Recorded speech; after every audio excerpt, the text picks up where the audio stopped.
أعوذ بالله من الشيطان الرجيم. بسم الله الرحمن الرحيم.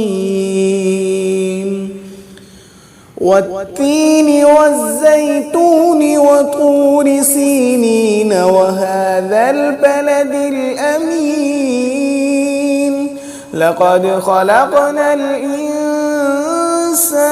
في أحسن تقويم ثم رددناه أسفل سافلين